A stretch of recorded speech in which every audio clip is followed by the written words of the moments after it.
बिस्मिल्लाहिर्रहमानिर्रहीम। Dear students, welcome to excellence online education. Physics की class में खुशामदीद। फ़िज़िक्स में हमने कल की क्लास में चैप्टर नंबर 11 हीट स्टार्ट किया था, और कल की क्लास में हमने हीट समझा कि हीट क्या होता है। Heat is a form of energy. ये एक एनर्जी की फॉर्म होती है, और जब ऑब्जेक्ट के अंदर टेम्परेचर डिफरेंस क्रिएट हो जाता है तो फिर उस ऑब्जेक्ट में हॉट से कोल्ड की तरफ जो एनर्जी फ्लो होती है उसको आप हीट कहते हो। मॉलिक्यूलर लेवल पर अगर हम बात करें तो एक ऑब्जेक्ट में जितने मॉलिक्यूल्स होते हैं उनकी काइनेटिक एनर्जी को अगर हम ऐड कर लें, टोटल कर लें, सम कर लें, इसको आप हीट कहते हो। दूसरी तरफ टेम्परेचर की भी हमने साथ साथ बात की। टेम्परेचर क्या होता है? डिग्री ऑफ हॉटनेस और कोल्डनेस ऑफ अ बॉडी, यानी एक ऑब्जेक्ट कितना गर्म या कितना ठंडा है, ये आपको टेम्परेचर बताता है जी। और मॉलिक्यूलर लेवल पर बात करें तो मॉलिक्यूल्स की जो एवरेज काइनेटिक एनर्जी होती है उसको हम टेम्परेचर कहते हैं। उसके बाद हमने बात की थर्मल एक्सपेंशन की। थर्मल एक्सपेंशन क्या होता है? Change in size due to change in temperature. अगर ऑब्जेक्ट के टेम्परेचर में तब्दीली की जाए तो उसके साइज में भी तब्दीली हो जाती है, इसको आप थर्मल एक्सपेंशन कहते हैं। जो ट्रेंड देखा जाता है वो ये कि अगर आप टेम्परेचर को इंक्रीज़ करते हैं तो साइज़ इंक्रीज़ हो जाता है, टेम्परेचर को डिक्रीज़ करते हैं तो साइज़ डिक्रीज़ हो जाता है। इसका रीज़न भी मैंने आपको बताया था कि जब आप टेम्परेचर इंक्रीज़ करते हैं तो you are adding heat into the molecules. आप मॉलिक्यूल्स में हीट ऐड कर रहे होते हो, जिससे उन मॉलिक्यूल्स की काइनेटिक एनर्जी इंक्रीज़ हो जाती है और वो फिर ज़्यादा वाइब्रेट करने लगते हैं, जिससे ये अपने बराबर के मॉलिक्यूल्स से कोलाइड करते हैं और इनके दरमियान जो डिस्टेंस है वो इंक्रीज़ हो जाता है, जिससे अल्टीमेटली ऑब्जेक्ट का साइज़ बढ़ जाता है। फिर हमने एक्सपेंशन की टाइप्स की बात की, तो दो तरह का एक्सपेंशन होता है। एक लीनियर एक्सपेंशन कहलाता है, एक वॉल्यूमेट्रिक एक्सपेंशन कहलाता है। लीनियर एक्सपेंशन कहते हैं कि अगर आप ऑब्जेक्ट के टेम्परेचर को चेंज करें और उसकी लेंथ चेंज हो तो that is called linear expansion. जबकि वॉल्यूमेट्रिक एक्सपेंशन क्या होता है कि अगर आप ऑब्जेक्ट के टेम्परेचर को चेंज करें तो उसके वॉल्यूम में तब्दीली आए, वॉल्यूम इंक्रीज हो जाए, तो फिर इसको आप वॉल्यूमेट्रिक एक्सपेंशन कहते हो। अब हम आगे बढ़ते हैं जी। अब हम ज़रा लीनियर एक्सपेंशन की कुछ इक्वेशंस बना लेते हैं। लीनियर एक्सपेंशन, पहले लीनियर एक्सपेंशन की बना लेते हैं, फिर हम वॉल्यूमेट्रिक एक्सपेंशन की बना लेंगे। ठीक है जी। तो सबसे पहले हम लीनियर एक्सपेंशन की बात करते हैं। लीनियर एक्सपेंशन मैंने आपको बताया कि अगर ऑब्जेक्ट का टेम्परेचर चेंज करने से उसके लेंथ में तब्दीली आ रही होती है तो इसको आप लीनियर एक्सपेंशन कहते हैं। सपोज करें जी, ये आपके पास एक ऑब्जेक्ट है और इसका इनिशियल टेम्परेचर है T1 और इनिशियल लेंथ है L1। आपने क्या किया जी, आपने इसका टेम्परेचर जो है वो इंक्रीज़ करा और आपने इसका टेम्परेचर अब बढ़ा कर ले गए T2 पे। ये इसका नया टेम्परेचर है। कितना इंक्रीज़ हुआ है उसको आप डेल्टा टी कहते हो। तो आपने इसका टेम्परेचर था T1, आपने उसका टेम्परेचर बढ़ा दिया और अब इसका टेम्परेचर है T2। टेम्परेचर में कितनी तब्दीली आई है उसको आप कहते हो change in temperature. Delta T से आप इसको डिनोट करते हो, और वो आप कैसे निकालोगे? T2 minus T1। Final temperature में से आप इनिशियल टेम्परेचर माइनस कर दें तो आपको पता चल जाएगा कितना टेम्परेचर में चेंज आया है। अगर मैं इसको एक नंबर से समझाऊं तो इनिशियली सपोज करें जी 40 डिग्री टेम्परेचर था और आपने उसका बढ़ा के कर दिया जी 100। अब आप देखें जी T2 कितना हो गया? 100 माइनस T1 कितना हो गया? 40। कितना होता है 100 में से 40 माइनस करें? 60। 60 का चेंज आया है, यानी आपने 60 डिग्री इंक्रीज कर दिया। प्लस है तो इंक्रीज हुआ, माइनस होगा तो डिक्रीज हुआ। ठीक है, खैर नंबर की न्यूमेरिकल वैल्यूज हमें नहीं लेनी है। तो अब हम बात करते हैं दोबारा कि हमारे पास एक ऑब्जेक्ट था, उसकी लेंथ थी L1 और उसका टेम्परेचर था T1। आपने इसको क्या करा जी? आपने इसको हीट प्रोवाइड की, आपने इसको गर्म किया, आपने इसको हीट प्रोवाइड की, जिससे इसका टेम्परेचर बढ़कर हो गया, इसका टेम्परेचर अब T2। लीनियर एक्सपेंशन हुआ और इसका लेंथ इंक्रीज हो गया और अब इसका लेंथ जो है वो L2 हो गया। ठीक है, टेम्परेचर T1 से T2 हो गया, लेंथ उसका L1 से L2 हो गया। तो चेंज इन टेम्परेचर कितना कैसे निकालते हो आप? Delta T, T2 minus T1। और लेंथ में जो चेंज हुआ है उसको आप डेल्टा L कहेंगे, और वो आप कैसे निकालेंगे? फाइनल लेंथ में से इनिशियल लेंथ को माइनस करके। तो ये आपके पास चेंज इन टेम्परेचर और चेंज इन लेंथ आ रहा है। अगर हम एक्सपेरिमेंटल बात करें, अगर हम किसी भी नॉर्मल एग्जाम्पल को जहन में रखें, तो ये जो आपका लेंथ में चेंज आ रहा है ये दो चीज़ों से डायरेक्टली प्रोपोर्शनल होता है। एक ओरिजिनल लेंथ और दूसरा टेम्परेचर में तब्दीली, डेल्टा टी। इन दो चीज़ों से डायरेक्टली प्रोपोर्शनल होता है। ओरिजिनल लेंथ, जितना भी ऑब्जेक्ट की ओरिजिनल लेंथ होगी उतना ही ज़्यादा उसके अंदर इंक्रीज़ होगा और उतना ही ज़्यादा जो है उसके अंदर आपको तब्दीली नज़र आएगी। ठीक है, तो ये तो कॉमन सी बात है। अगर आपके पास 1 सेंटीमीटर का ऑब्जेक्ट है तो जब उसमें चेंजिंग आएगी तो वो बहुत ही कम आएगी, और अगर 1000 सेंटीमीटर का ऑब्जेक्ट है उसका लेंथ बहुत बड़ा है तो फिर जब उसमें आप चेंजिंग ऑब्जर्व करोगे तो आपको ज़्यादा चेंज महसूस होगा। इसी तरीके से जितना आप टेम्परेचर इंक्रीज़ करोगे डेल्टा टी उतना बढ़ जाता है, जितना आपने टेम्परेचर बढ़ाओगे उतना ज़्यादा चेंज कर रहे हो आप, और उससे डायरेक्टली प्रोपोर्शनल होगा डेल्टा एल। तो ये एक्सपेरिमेंटल बातें हैं जी, ये किसी भी एग्जाम्पल को ध्यान में रखेंगे तो आपको ये दोनों बातें प्रूफ हो जाती है। तो ये जो हमारे ऑब्जेक्ट की चेंज इन लेंथ हुई है यानी कि डेल्टा एल, ये दो चीज़ों पे डायरेक्टली प्रोपोर्शनल है। एक ऑब्जेक्ट का जो ओरिजिनल लेंथ है उससे, और दूसरा जो आप ऑब्जेक्ट में टेम्परेचर चेंज ला रहे हैं उससे। इन दोनों इक्वेशंस को अगर हम कंबाइन करें तो डेल्टा एल जो है वो डायरेक्टली प्रोपोर्शनल हो रहा है L1 और डेल्टा टी से। फिर आप जानते हैं कि जब हम प्रोपोर्शनैलिटी के साइन को ख़त्म करके इज इक्वल टू का साइन लाते हैं तो हम साथ साथ कांस्टेंट लिखते हैं। यहाँ जो हम कांस्टेंट लेंगे वो अल्फ़ा होता है, अल्फ़ा कांस्टेंट है। अल्फ़ा का मतलब होता है coefficient of linear expansion, coefficient of linear expansion. ये कांस्टेंट होता है जी, डिपेंड करता है आपका मटेरियल कौन सा है। लोहे का जो है वो एक फ़िक्स होगा, इसी तरह स्टील का फ़िक्स होगा, हर चीज़ का एक फ़िक्स वैल्यू होती है, बट डिपेंड करती है कि आप मटेरियल कौन सा है। तो ये मटेरियल जो होगा उस हिसाब से एक अल्फ़ा की वैल्यू होती है, तो ये कांस्टेंट हो गया। तो हमने इस प्रोपोर्शनैलिटी के साइन को ख़त्म कर दिया, इज इक्वल्स टू, और कांस्टेंट लेकर आना था, तो कांस्टेंट हम यहाँ ला रहे हैं अल्फ़ा, और अल्फ़ा को हम रीड करते हैं जी कोफिशिएंट ऑफ लीनियर एक्सपेंशन। बाकी क्या हो जाएगा जी L1 डेल्टा टी। तो ये आ गई आपके पास पहली इक्वेशन जो कि आपको बता रही है कि आपके ऑब्जेक्ट में चेंज इन लेंथ कितना हुआ है, आपका ऑब्जेक्ट में लंबाई में तब्दीली कितनी आई है, लेंथ में कितनी तब्दीली आई है। ये तो हो गई जी पहली इक्वेशन, ये हो गई इक्वेशन नंबर 1। अब उसके बाद एक और इक्वेशन बना लेते हैं जी इस कोफिशिएंट के लिए, इस अल्फ़ा के लिए अगर हम इक्वेशन बनाना चाहें तो ये L1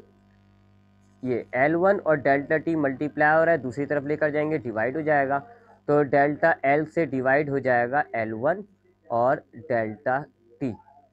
ये हमारे पास दूसरी इक्वेशन आ गई for coefficient of linear expansion. अगर आप कोफिशिएंट ऑफ लीनियर एक्सपेंशन निकालना चाह रहे हैं तो इस इक्वेशन को यूज़ कर लेंगे, वैसे ये कांस्टेंट होता है, हर वैल्यू हर ऑब्जेक्ट का ये फिक्स आएगा।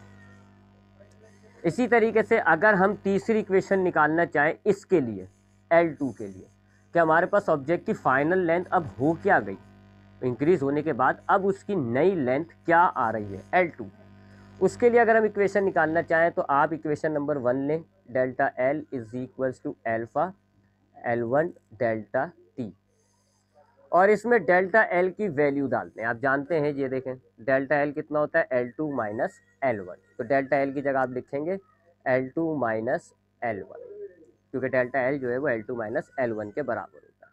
बाकी as it is alpha L1 delta T.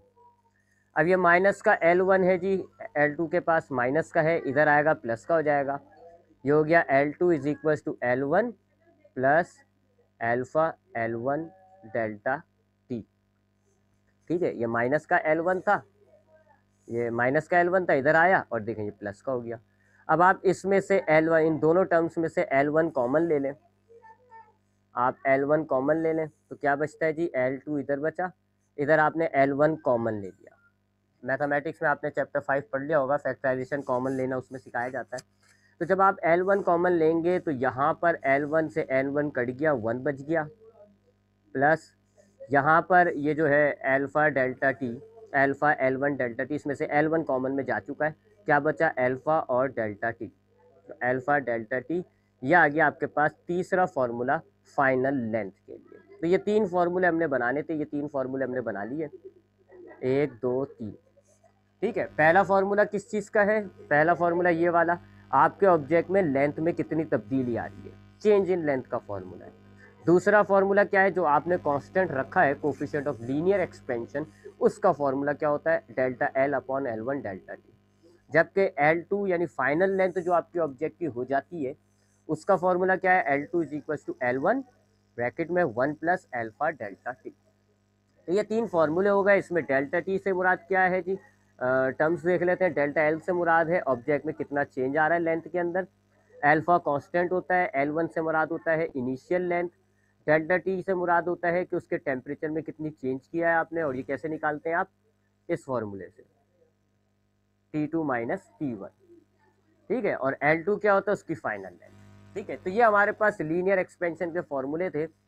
ठीक है, इनको हम एक जगह लिख देते हैं ज़रा, ताकि हम फिर वॉल्यूमेट्रिक के भी निकाल लें।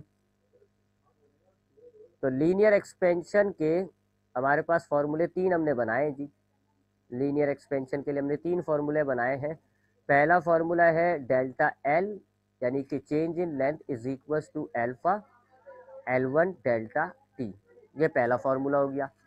दूसरा फार्मूला हमने कांस्टेंट के लिए बनाया है, कोफिशिएंट ऑफ लीनियर एक्सपेंशन के लिए बनाया, वो क्या है, L1 delta L upon L1 delta T. ये दूसरा फार्मूला हो गया।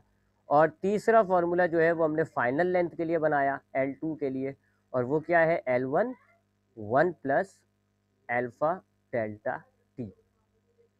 अब हम बात करते हैं वॉल्यूमेट्रिक एक्सपेंशन की। वॉल्यूमेट्रिक एक्सपेंशन का बिहेवियर बिल्कुल, वॉल्यूमेट्रिक एक्सपेंशन क्या होता है कि अगर आप ऑब्जेक्ट के टेम्परेचर को चेंज करें और उसका वॉल्यूम इंक्रीज हो, खाली लेंथ नहीं, लेंथ भी, ब्रेथ भी और हाइट भी, तीनों डायमेंशन इंक्रीज होती हैं। उसकी लेंथ भी बढ़ती है, उसका वॉल्यूम भी, उसका लेंथ भी बढ़ता है, ब्रेथ भी बढ़ता है, हाइट भी बढ़ता है। तो इसको हम कहते हैं कि वॉल्यूम इंक्रीज हो रहा है। तो वॉल्यूम इंक्रीज का बिहेवियर बिल्कुल लीनियर एक्सपेंशन की तरह होगा, यानी कि वो भी ओरिजिनल वॉल्यूम पर डायरेक्टली प्रोपोर्शनल होगा, और जो है वो चेंज इन टेम्परेचर पर डायरेक्टली प्रोपोर्शनल होगा। तो फॉर्मूले यही बनेंगे, बस लेंथ की जगह वॉल्यूम आ जाएगा। तो हमारे पास जो पहला फॉर्मूला बनेगा वो होगा delta V is equals to beta V1 delta T. बिल्कुल यही फॉर्मूला बना है जी, आप बना के भी देख लीजिएगा, यही फॉर्मूला बना है। बस चेंज इन लेंथ की बजाय चेंज इन वॉल्यूम आ गया, ओरिजिनल लेंथ की जगह ओरिजिनल वॉल्यूम या V1 आ गया। इसी तरह यहाँ पर हमने कांस्टेंट लिया था अल्फा, जिसको आप कहते हो कोफिशिएंट ऑफ लीनियर एक्सपेंशन। यहाँ हम जो कांस्टेंट लेते हैं वो बीटा कहलाते हैं, और इसको हम कहते हैं कोफिशिएंट ऑफ वॉल्यूमेट्रिक एक्सपेंशन। ठीक है, इनमें ये दोनों कांस्टेंट्स होते हैं। इसी तरह दूसरा फॉर्मूला बीटा के लिए हम बनाएंगे, तो वो क्या बनेगा, beta is equal to delta V upon V1 delta T. और तीसरा फॉर्मूला हम फाइनल वॉल्यूम के लिए बनाएंगे V2, तो वो क्या बनेगा, वो क्या बनेगा जी, V1 1 plus beta delta T. ये आपके वो तीनों फॉर्मूले वॉल्यूमेट्रिक एक्सपेंशन के आ जाएंगे। तो ये हमने लीनियर एक्सपेंशन और वॉल्यूमेट्रिक एक्सपेंशन को समझा, और उसके हमने फॉर्मूले भी ड्राइव कर लिए जी। रिमेंबर दैट कि इसमें जो टर्म्स आ रही हैं उनको जहन में रख लिएगा ज़रा। L1 क्या होता है, इनिशियल वॉल्यूम, इनिशियल लेंथ। ठीक है, इनिशियल लेंथ यानी ऑब्जेक्ट की जो शुरू की लेंथ थी एक्सपेंशन से पहले। इसी तरह V1 क्या है, इनिशियल वॉल्यूम, यानी ऑब्जेक्ट का जो शुरू का वॉल्यूम था एक्सपेंशन से पहले।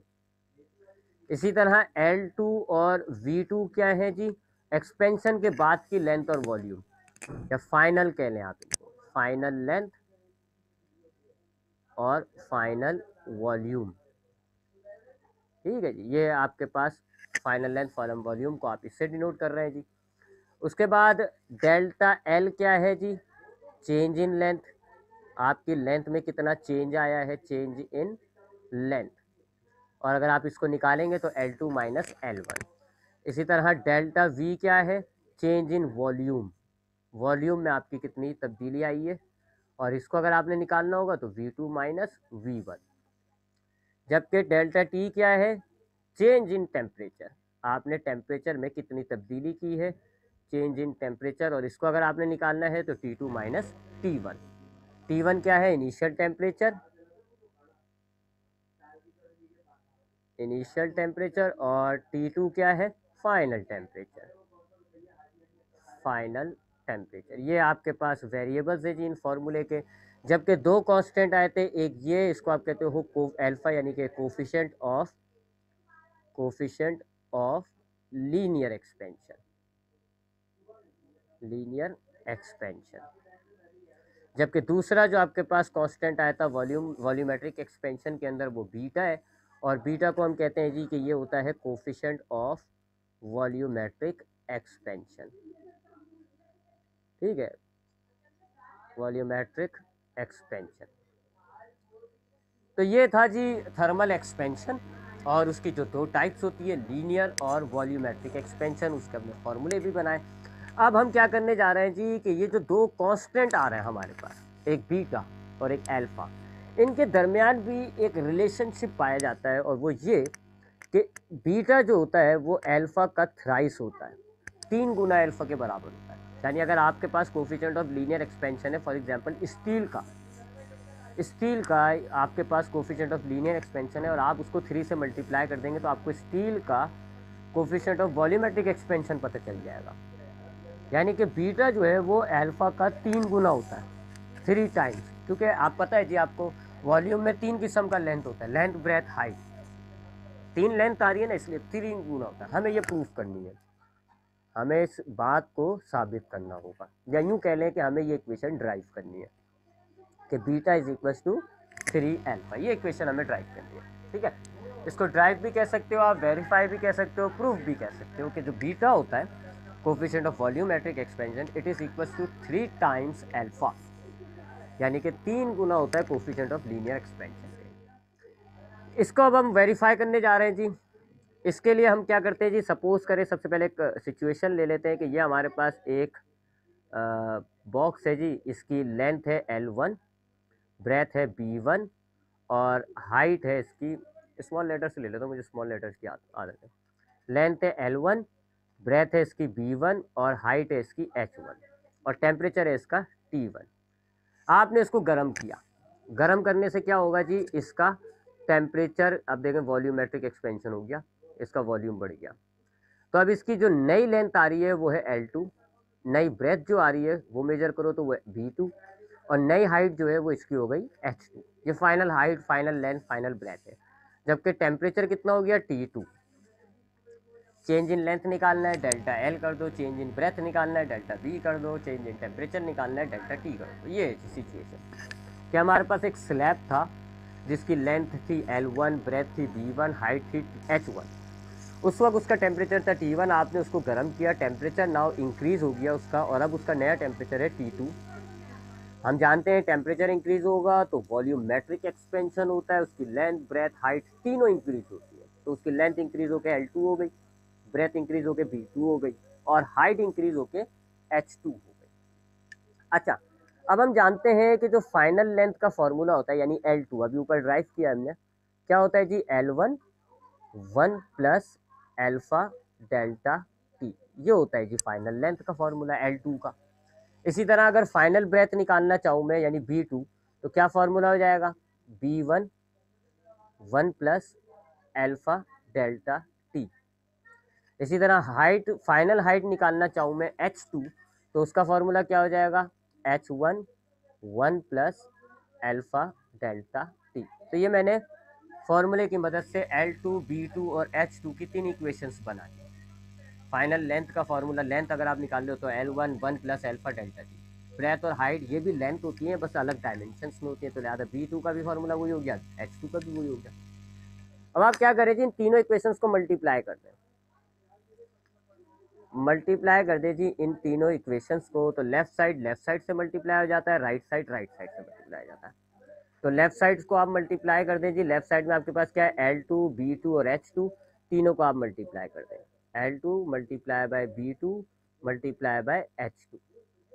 इसी तरीके से राइट साइड को मल्टीप्लाई करें तो ये L1, B1 और H1 मल्टीप्लाई हो गया, L1 multiply by B1 multiply by H1, ये मल्टीप्लाई हो गया। जबकि ये ब्रैकेट आपके पास जब मल्टीप्लाई करोगे तो सेम ब्रैकेट है, तो इसकी पावर ऐड कर दो आप, तो 1 2 3 पावर हो जाएगी इस ब्रैकेट की 3, 1 प्लस अल्फा डेल्टा टी, और ये हो गया क्यू। ठीक है, तो आपने ये तीनों इक्वेशंस को मल्टीप्लाई कर दिया। लेफ्ट साइड आपका क्या हो गया, L2 multiply by B2 multiply by H2। Right side में क्या हो गया, L1 multiply B1 multiply H1, ये आपने तीनों लिख दिया, जबकि इस ब्रैकेट में आपने पावर को ऐड कर दिया। अब आप जानते हैं जी कि लेंथ को, ब्रेथ को, हाइट को अगर हम मल्टीप्लाई करें तो वो वॉल्यूम बनता है। इसी तरीके से अगर आप L2, इसी तरीके से अगर आप ये L, लेंथ 2, ब्रेथ 2, हाइट 2 को मल्टीप्लाई करेंगे तो ये बन जाएगा V2। इसी तरह L1 B1 और H1 को मल्टीप्लाई करोगे तो ये बन जाएगा V1। ठीक है, यहाँ पर आ गया 1 प्लस अल्फा डेल्टा टी।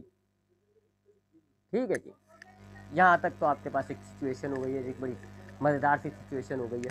अब आप क्या करें जी कि ये डेल्टा वी जो है, सॉरी डेल्टा वी कह रहा हूँ, ये जो V1 है इसको आप दूसरी साइड पे ले जाएं।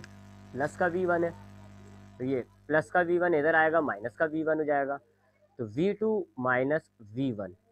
इधर आपके पास क्या बचा, 1 प्लस अल्फा डेल्टा टी और इसकी पावर है 3।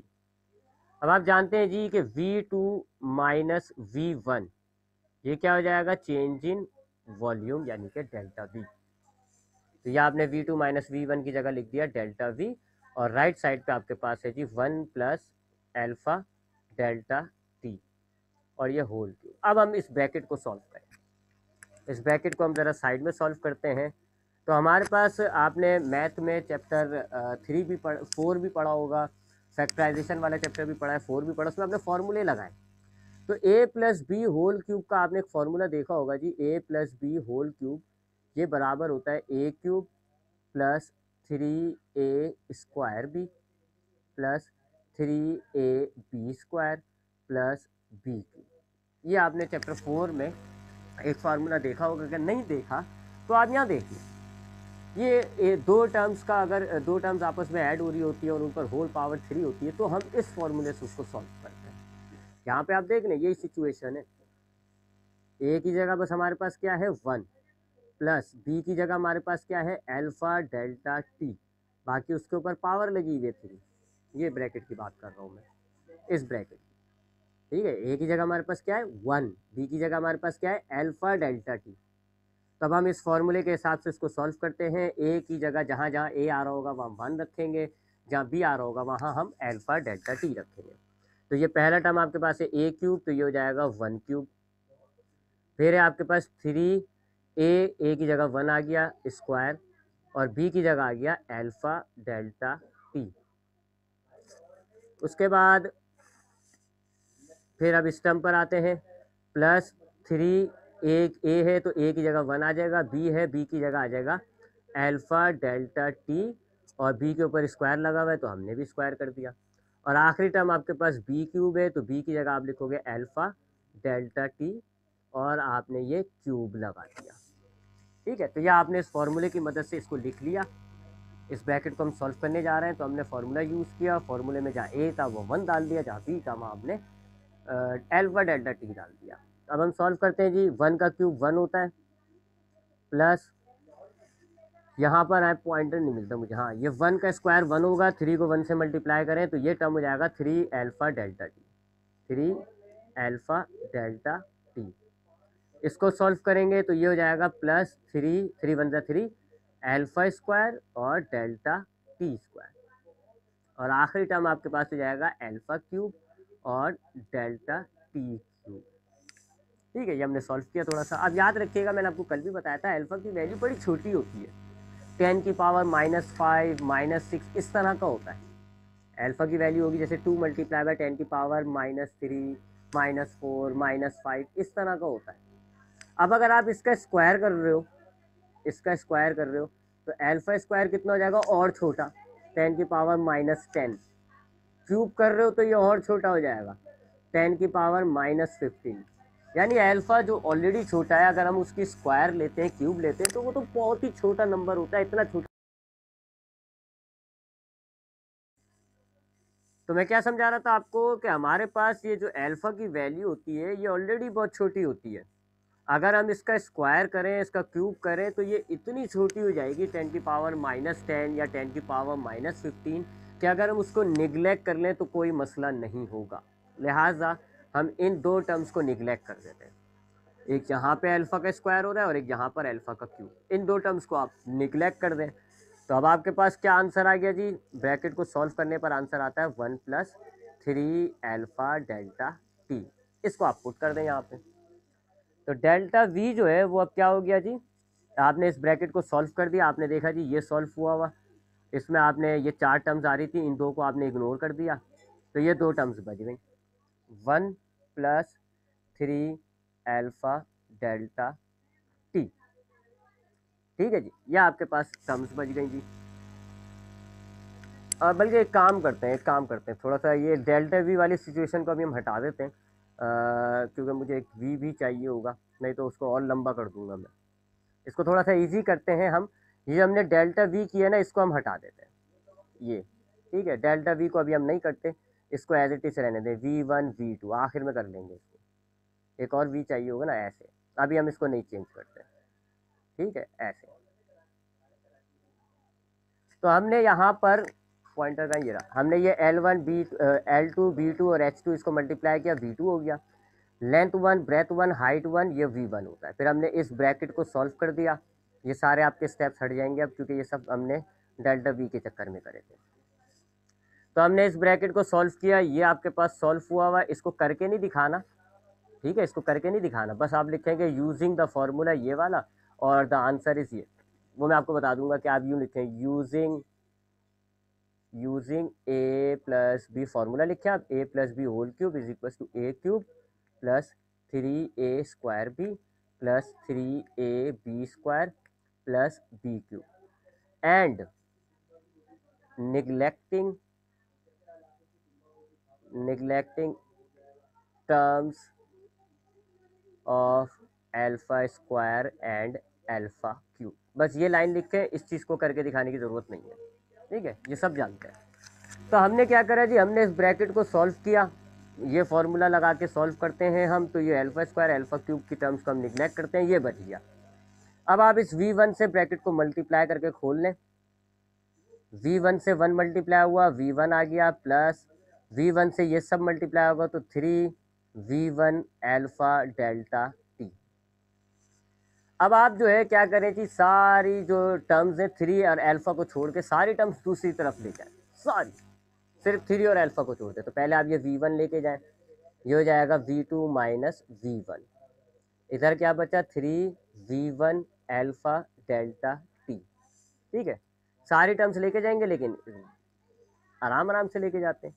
तो पहले मैं ये V1 ले गया, इधर V2 minus V1 delta V हो जाता है, 3V1 अल्फा डेल्टा टी। अब आप बाकी ये V1 और डेल्टा टी ये ले जाएं इधर, तो V1 ये मल्टीप्लाई हो रहा है, इधर आके डिवाइड हो गया, V1 डेल्टा टी, इधर क्या बच गया 3 अल्फा। तो हमने क्या किया, सिर्फ 3 अल्फा को छोड़ के बाकी तमाम टर्म्स हम उधर ले गए दूसरी साइड पर। तो पहले जब ये V1 जाता है, ये V1 गया प्लस का था, उधर जाके माइनस का हो गया, V2 minus V1 delta V होता है। उसके बाद आपने ये V1 और डेल्टा टी मल्टीप्लाई हो रहा था, दूसरी तरफ लेके गए, डिवाइड हो गया, और ये सब बीटा के बराबर होता है। डेल्टा V ऊपर हमने बनाया है ना formula, delta V upon V1 delta T जो है वो बराबर होता है बीटा के। तो इसकी जगह आपने बीटा लिख दिया, beta is equal to 3 alpha. ये आपका प्रूफ हो गया, वेरीफाई हो गया। तो मुश्किल डेरिवेशन नहीं है, लेकिन इंपॉर्टेंट डेरिवेशन होती है, ये सेकंड ईयर में भी आएगी, मैट्रिक में भी इंपॉर्टेंट डेरिवेशन होती है। तो ज़रा इसको दोबारा देख लेते एक नज़र।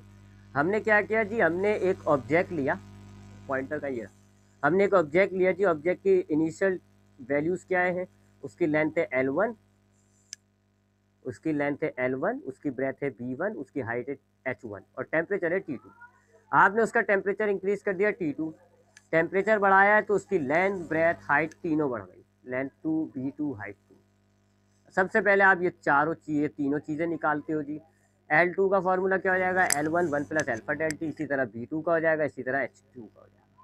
तीन इक्वेशंस को आपने किया मल्टीप्लाई, ये आपके पास मल्टीप्लाई लेफ्ट और राइट मल्टीप्लाई किया। अब ये जो है आपके पास L2 B2 H2 ये हो जाता है V2, L1 B1 H1 ये हो जाता है V1, और ये ब्रैकेट आपने क्यूब कर दी थी। अब इसको आपने इस फॉर्मूले की मदद से सॉल्व किया, जो दो फालतू सी बेकार सी टर्म्स थी उनको आपने इग्नोर कर दिया। तो सीधी सी बात है जी, बस ये 1 प्लस 3 अल्फा डेल्टा टी बच जाता है। ठीक है, अब ये आप ब्रैकेट खोल के मल्टीप्लाई करें, V1 से 1 मल्टीप्लाई हुआ V1, और ये V1 3 अल्फा डेल्टा टी से मल्टीप्लाई हुआ तो इनके साथ लग गया। अब आप ये 3 और अल्फा को छोड़ के बाकी सारी चीज़ें दूसरी तरफ लेके जाएं, ये प्लस का 1 है, इधर आके माइनस का हो गया, ये हो गया डेल्टा टी। उसके बाद ये बचता है आपके पास, तो इसमें से आप 3 और अल्फा छोड़ दें, V1 और डेल्टा टी उधर ले जाएं, मल्टीप्लाई हो रहा है, इधर आके डिवाइड, और ये सारा टर्म हो जाता है बीटा। ये आपकी प्रूफ हो गई थी। इसमें कोई सवाल है तो पूछ लें ज़रा, नहीं तो फिर हम आगे बढ़ते हैं।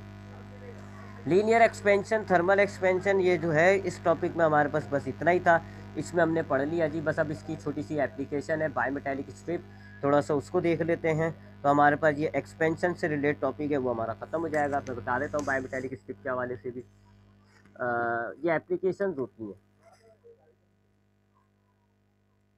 बायमेटालिक स्ट्रिप। बाय मतलब होता है दो, मेटेलिक का मतलब होगा मेटल से बनी हुई, बाय का मतलब हो गया दो, मेटेलिक का मतलब होता है मेटल से बनी हुई, और ये स्ट्रिप का मतलब होता है पतली पतली सी पतरियाँ। बाय मेटेलिक स्ट्रिप क्या होता है जी, दो अलग अलग मेटल से आप दो अलग अलग मेटल की पट्टियाँ लेते हैं। एक ये हो गई जी, एक को हम दूसरे कलर से शो कर देते हैं, ठीक है। एक ये हो गई जी, ये डिफरेंट मेटल्स होते हैं, और एक ये हो गई। दो अलग अलग मेटल से बनी हुई आपने स्ट्रिप्स ली और उनको आपस में जोड़ दिया। मिसाल के तौर पे एक जो है वो आयरन की है, लेट्स से कि ये आयरन की है, और ये पीतल की है यानी ब्रास की है, ठीक है। अलग अलग दो मेटल, आयरन ब्रास की भी चलती है, इसके अलावा आयरन कॉपर की भी चलती है, ठीक है। तो दो अलग अलग मेटल्स की आपने पतरियाँ ली और उनको आपस में जोड़ दिया, ये कहलाती है बायमेटालिक स्ट्रिप, ठीक है। बायमेटालिक स्ट्रिप क्या होती है, दो अलग अलग मेटल से बनी हुई सेम लेंथ की आप पतरियाँ स्ट्रिप्स लें और उनको आपस में जोड़ दें। अब इसका फ़ायदा क्या होता है, चूँकि ये दो अलग अलग मेटल्स होते हैं तो इनका एल्फा जो होता है ना, कोफिशिएंट ऑफ लीनियर एक्सपेंशन, वो डिफरेंट होता है। बोथ जो है वो क्या होंगे, दोनों के अल्फा यानी coefficient of linear expansion different होंगे, क्योंकि अलग अलग मेटल्स है। मैंने आपको पहले कहा है अल्फा डिपेंड करता है आपका मटेरियल कौन सा है। तो ऊपर का ऑब्जेक्ट, जो ऊपर की जो मेटल की स्ट्रिप है वो आयरन की है, लिहाजा उसका अल्फा डिफरेंट होगा। नीचे वाला जो है ब्रास की है, उसका अल्फा डिफरेंट होगा। तो अब होगा क्या, जब आप इसमें चेंज इन टेम्परेचर करेंगे, इस स्ट्रिप में अगर आप टेम्परेचर में तब्दीली करेंगे, दोनों मेटल्स एक्सपेंड होंगे, दोनों एक्सपेंड होंगे, बट एक ज़्यादा एक्सपेंड होगा, एक कम एक्सपेंड होगा। लेट्स से कि इसमें एक्सपेंशन ज़्यादा हो रही है, इसमें एक्सपेंशन ज़्यादा हो रही है, और ब्रास के अंदर एक्सपेंशन जो है वो कम हो रही है। क्यों ज़्यादा कम क्यों हो रही है, क्योंकि अल्फा डिफरेंट है। तो अगर आप डिफरेंट मेटल्स की दो बनी हुई स्ट्रिप्स को लोगे और उनका आप टेम्परेचर को चेंज करोगे, दोनों एक्सपेंड तो करेंगी, लेकिन चूंकि दोनों अलग अलग मेटल्स की हैं तो एक ज़्यादा एक कम। अब क्या होगा जी, ऊपर वाली जो है वो ज़्यादा एक्सपेंड करेगी, नीचे वाली कम एक्सपेंड करेगी, तो ये फिर बैंड हो जाती है। नीचे वाली जो है वो कम एक्सपेंड हो रही होगी, तो ये क्या होंगी, आपस में बैंडेड है। नीचे वाली ज़्यादा एक्सपेंड नहीं है, ऊपर वाली ज़्यादा एक्सपेंड नहीं है, तो ये क्या होती है, मुड़ जाती है। ये इसकी खास बात होती है। बायोमेटालिक स्ट्रिप की खास बात क्या होती है कि ये जब गर्म किया जाता है ना, इसको गर्म किया जाता है, इसका टेम्परेचर इंक्रीज किया जाता है, तो ये सीधी फैलने के बजाय मुड़ती है। यानी अगर ऐसी होगी तो ये ऐसे बैंड करेगी। ये इसकी सलाहियत, इसकी काबिलियत वो है, इसकी क्वालिटी। तो बायोमेटालिक स्ट्रिप क्या है जी, दो अलग अलग मेटल्स को जोड़कर बनने वाली एक स्ट्रिप होती है। दो अलग अलग मेटल्स होते हैं, इनका अल्फा जो होता है वो डिफरेंट होता है, लिहाजा अगर आप बायोमेटालिक स्ट्रिप के अंदर चेंज इन टेम्परेचर करोगे तो बायोमेटालिक स्ट्रिप जो होती है एक्सपेंशन की वजह से बैंड करती है, मुड़ जाती है। इसकी इस चीज़ को यूज़ करते हुए आपने काफ़ी चीज़ें बनाई हैं, काफ़ी चीज़ों में हम ये बायोमेटालिक स्ट्रिप को इस्तेमाल करते हैं। मिसाल के तौर पे फायर अलार्म है, थर्मोस्टेट है, और थर्मोमीटर होता है। फॉर एग्जांपल फायर अलार्म में इसको देखते हैं कि जी फायर अलार्म के अंदर ये किस तरह इस्तेमाल हो रही है। खैर अब तो जो आपके पास फायर अलार्म है, अब जो आपके पास फायर अलार्म है वो ये बायोमेटालिक स्ट्रिप वाले नहीं होते, वो तो अब इलेक्ट्रॉनिक कंपोनेंट्स पर मुश्तमिल होते हैं, डिटेक्ट करते हैं, लेज़र होती है और वो लेज़र डिटेक्ट कर लेते हैं। लेकिन जो शुरुआत के फायर अलार्म्स थे उनका जो सर्किट हुआ करता था उसमें ये बायोमेटालिक स्ट्रिप यूज़ हुआ करता था। तो फायर अलार्म का सर्किट कुछ इस तरह होता है जी कि ये सपोज करें जी आपके पास एक बैटरी लगी हुई होती है और इस बैटरी से आपके सर्किट को करंट मिल रहा होता है, ठीक है जी। ये आपके पास बैटरी लगी हुई है,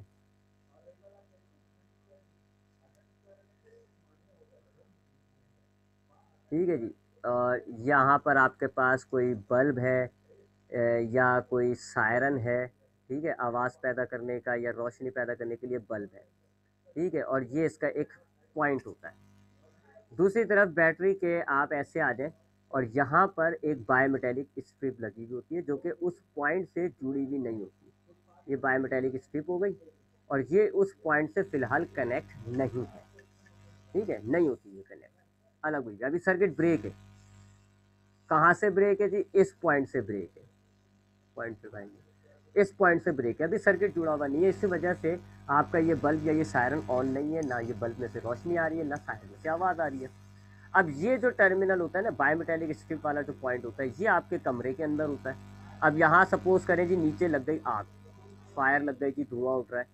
अब धुआं उठ रहा है, धुआं से क्या होता है जी, आपका टेम्परेचर इंक्रीज होना शुरू हो जाता है, आपका बायोमेटेलिक का टेम्परेचर जो है वो इंक्रीज होने लग जाएगा, क्योंकि वो आपके उस कमरे में मौजूद है जहाँ आग लग गई। अब जब आग लग गई है, वहाँ टेम्परेचर इंक्रीज हो गया, बायोमेटेलिक स्ट्रिप का भी टेम्परेचर इंक्रीज होने लगेगा, और फिर बायोमेटेलिक स्ट्रिप क्या होगी आप जानते हो, ऊपर मैंने आपको इसकी क्वालिटी बताई है, ये बैंड करती है। तो अब ये बैंड करेगी जी, ऐसे बैंड करेगी, ये ऐसे बैंड हो जाएगी ये, और बैंड होते ही क्या हुआ जी कि ये अब उस पॉइंट से कनेक्ट हो गई, कनेक्ट हो गई, आपका सर्किट कंप्लीट हो गया, सर्किट कंप्लीट हो गया। अब इसमें से जो है वो करंट दौड़ने लग गया, यहाँ से आ रहा था ये करंट आ रहा है, और अब यहाँ से करंट जो है वो आगे बढ़ जाएगा, सायरन को करंट मिलना शुरू हो गया। अब ये बल्ब अगर लगा हुआ है तो बल्ब जलने लग जाएगा, सायरन लगी हुई है तो सायरन आवाज़ पैदा करने लगा, ये ऑन हो गया, ये ऑन हो गया जी, आपको अलर्ट हो गया जी कि आपको पता चल गया कि आग लगी जी, आप फटाफट भागोगे, आपको पता है जी कि ये बायोमेटेलिक स्टिक किस कमरे में, तो आप उस कमरे में जाओगे, देखोगे आग लगी हुई होगी। जैसे ही आप आग को बुझा दोगे तो आपका ये आग जो है वो ख़त्म हो जाएगा, आहिस्ता आहिस्ता आपका बायोमेटेलिक स्टिक जो है वो ठंडा हो जाएगा, और वो वापस अपनी ओरिजिनल हालत में आ जाएगा, क्योंकि ये ठंडा हो गया तो वापस उसका जो इसका जो एक्सपेंशन हुआ था, जिसकी वजह से वो बैंड हुआ था, वो ख़त्म हो जाएगा, और ये वापस अपने असल हालत में आ जाएगा। तो ये सारा जो आपका सर्किट ऑन हो गया था, ये वापस डिस्कनेक्ट हो जाएगा, फ्लो ऑफ करंट रुक जाएगा, और आपका जो है वो सायरन वापस बंद हो जाएगा। तो ये इस तरीके से हम इसको फायर अलार्म के तौर पे यूज़ करते हैं। इसी तरीके से अगर अगर हम इसको बात करें थर्मोस्टेट के तौर पे कैसे यूज़ हो रहा है, थर्मोस्टेट के तौर पे, थर्मोस्टेट पहले बता दूं मैं होता क्या है। थर्मोस्टेट एक ऐसी डिवाइस होती है जो एक टेम्परेचर को मेंटेन रखती है। आप अक्सर आपके एसी के अंदर लगा हुआ होता है, फ्रिज के अंदर लगा हुआ होता है, आपने उस थर्मोस्टेट को तय कर दिया जी 25 डिग्री सेंटीग्रेड पर, तो अब थर्मोस्टेट क्या करेगा, आपके इस टेम्परेचर को मेंटेन करेगा, इसी टेम्परेचर पर रखेगा आपके कमरे को। कैसे कि जब आपका कंप्रेसर चल रहा है जी, आपका टेम्परेचर इंक्रीज होते होते इस पॉइंट पर आएगा, तो थर्मोस्टेट आपके सर्किट को ऑफ कर देगा। अब आपका टेम्परेचर इससे नीचे नहीं जाएगा क्योंकि ऑफ हो गया। अब टेम्परेचर जैसे ही आपका बढ़ना शुरू होगा, थर्मोस्टेट जो है आपके सर्किट को ऑन कर देगा, फिर दोबारा आपका ठंडक टेम्परेचर डिक्रीज होने लगेगा और 25 पे आ जाएगा। इस तरीके से वो मेंटेन रखता है। थर्मोस्टेट काफ़ी चीज़ों में होती है, हमारी इस्त्री जो होती है, आयरन्स जो होती है जिनसे हम प्रेस करते हैं अपने कपड़ों को, उनमें थर्मोस्टेट होता है, फ्रिजों में होता है, एसी में होता है, ताकि कांस्टेंट टेम्परेचर मेंटेन रहा जा सके। ठीक है, अब ये थर्मोस्टेट कैसे काम करता है, ये भी बायोमेटेलिक स्ट्रिप के तौर पे आप बना सकते हो थर्मोस्टेट को। अब थर्मोस्टेट का सर्किट देख लेते हैं जी, थर्मोस्टेट का सर्किट किस तरह होता है, बिल्कुल इसी तरह ऑन ऑफ ही तो कर रहा है ये। ऐसे ही आपके पास एक बैटरी से आपका ये सर्किट से जुड़ा एक सोर्स, पावर सोर्स से जुड़ा हुआ होता है जी आपके पास थर्मोस्टेट, ये थर्मोस्टेट हो गया जी।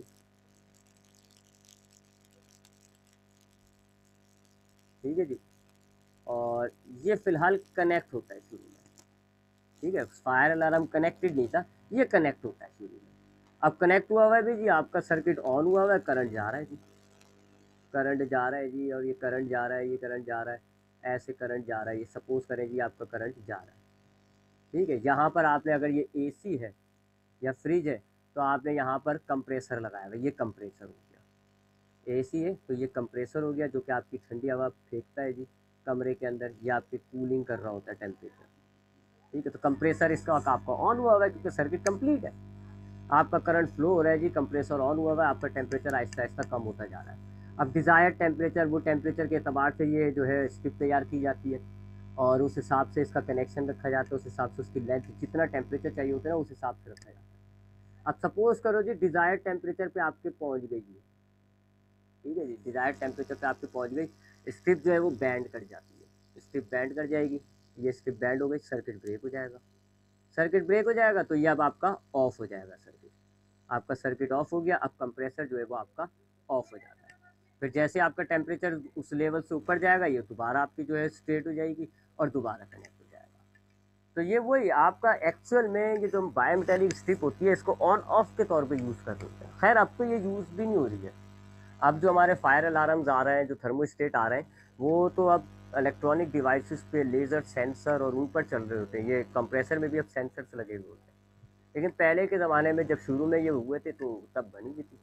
अब तो ये खैर इतनी यूज़ भी नहीं होती। तो ये था हमारे पास थर्मल एक्सपेंशन, और उसका हमने थोड़ा सा एप्लीकेशन भी देख लिया। थर्मल एक्सपेंशन क्या होता है, अगर आप चेंज टेम्परेचर में चेंज करें तो उसके साइज़ में तब्दीली आएगी, इसको आप थर्मल एक्सपेंशन क्या है। तो लेंथ बढ़ती है तो लीनियर, वॉल्यूम बढ़ता है तो वॉल्यूमेट्रिक एक्सपेंशन। दोनों की ये फार्मूलेस हमने ड्राइव किए थे, change in length, change in volume का, इनके कांस्टेंट का, और फाइनल लेंथ फाइनल वॉल्यूम का। फिर हमने जो दोनों के कांस्टेंट हैं इनके दरमियान एक रिलेशन पाया जाता है, बीटा इक्वल टू 3 अल्फा, इसको हमने प्रूफ किया।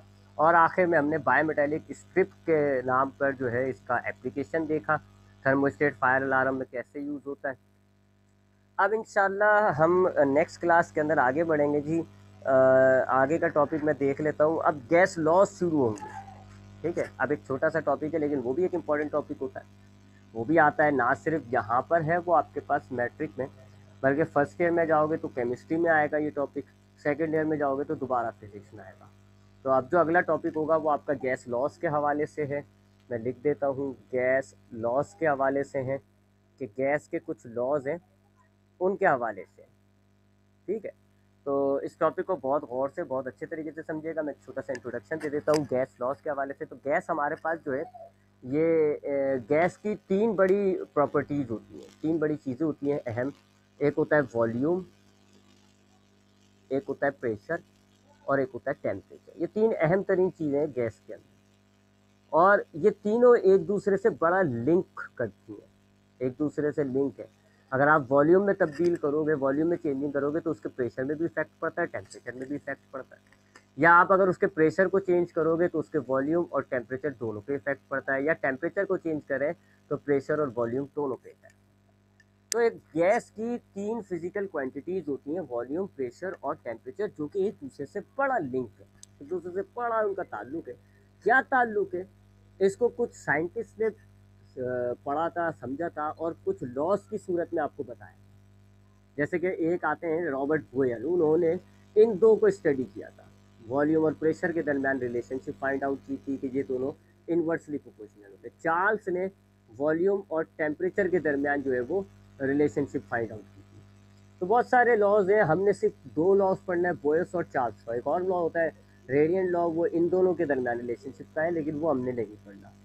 तो ये गैस लॉज हैं जी। गैस लॉज क्या है, वॉल्यूम, गैस की तीन फिजिकल क्वांटिटीज़ होती हैं, प्रेशर, वॉल्यूम और टेम्परेचर, इनके दरमियान ताल्लुक लॉस की सूरत में हमारे पास मौजूद है। उन लॉस को हम कहते हैं गैस लॉज। दो लॉ हमारे पास होंगे जी, बोयल्स लॉ और चार्ल्स लॉ। लेकिन हम ये फिर हम उनके दोनों को लॉस को मिला के एक जर्नल इक्वेशन बनाएंगे, और उस जर्नल इक्वेशन को वो है P V is equal to N R T. उस टॉपिक के बाद फिर हमारे पास हीट कैपेसिटी आएगा, specific heat capacity, molar heat capacity, फिर लेटेंट, छोटी छोटी सी चीज़ें, छोटी छोटी सी चीज़ें हैं, कोई इतनी बड़ी चीज़ नहीं, ये सब छोटी छोटी चीज़। जैसे अभी थर्मल एक्सपेंशन बस आप कह लो कि एक बड़ा सा टॉपिक था, बाकी सारी छोटी छोटी सी टॉपिक है। तो इंशाल्लाह नेक्स्ट वीक हमारा ये चैप्टर कंप्लीट हो जाएगा। अब आपको कोई सवाल है बच्चे तो पूछिएगा, मैं माइक आपका ऑन